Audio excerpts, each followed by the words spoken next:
So today's topic is going to be the differences between traditional and indie publishing or self-publishing is added in there too. Many of you know that my very first publishing foray was as a contracted, traditionally published author. I won a contest.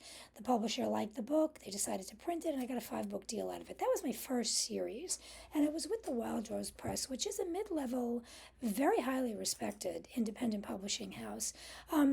Because they're small, though, compared to like Random House and St. Martin and the rest of them, they don't throw a lot of, or actually, they throw no advertising dollars at authors new or established. So, the onus is on you to do everything as far as marketing goes, which as a brand new author was very difficult for me. I had to learn it all. My next foray into publishing was through Kensington Lyrical, and that was a digital only press. Lyrical. They did do print on demand, which is what Wild Rose Press does too. So I still didn't get my books into bookstores like Barnes and Noble and at the time Borders, but they did do digital Barnes and Noble through the Nook.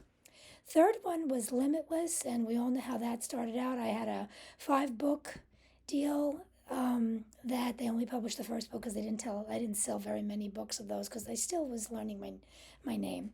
The people were still learning my name. But out of that publishing house, I decided to go independent because I had already written the 5 books in the series, and I had 4 that were just sitting on a shelf, and I didn't want them to go to waste. So that's when I became an independent author. I became my own chief bottle washer, financial executive, CEO, EFO, FFO, LMNOP.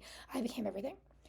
Now, the difference between my journey and somebody established who had a big name in traditional and then decided to go indie is they had a lot of publishing dollars behind them as far as advertising. So by the time they went indie, they already had a name. So they had a following. I didn't have much of a following when I decided to go indie. I've actually built the majority, like 90% of my following, since I have been indie. The nice thing about traditional publishing, if you get, an offer, if you're a brand new author and you get an advance, you've hit the golden rail. Most brand new authors, I don't think, get much of an advance. They get a little bit of the advertising dollars thrown their way. They get good copy editing. They don't have to pay for it. They get good cover. They don't have to pay for that or design their own. And they get, the publishing house putting their books in places like bookstores and maybe getting them a People Magazine Deal of the Week or something like that. Independent bookstores, independent publishers, independent authors don't get that. We have to do everything. And because we have to do everything, it costs money. So if I could be a traditionally published author or an indie author just based on the money that I have to outlay, I would much rather be traditional. Why I like being an indie author is 2 major reasons. Number one, the money goes directly to me. Any sales, aside from, the cut that Amazon and Nook and the rest of them make, I get my money right away within like 2 to 3 months. It's usually a 3-month cycle. So books that I sell in June, I will get paid for in September. Whereas with traditional, it's usually 6 to 9, sometimes even a year before you see any valid dollars. And that's before everybody gets their cut. Your agent gets their cut if they have a cut. The publishing house gets their cut if they do get their cut. And then you have to get the payment back of the advance if you were given one. So you may not see any money for a really long time.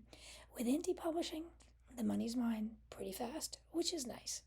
It would be nicer if it was a lot more money, but it is what it is. You take what you can get. So there are pros and cons to both indie and independent. I'd be interested in knowing your journey. What are you? Independent? Have you always been? Were you a traditional and went indie like I did? Are you still traditional? And if so, why are you sticking with that?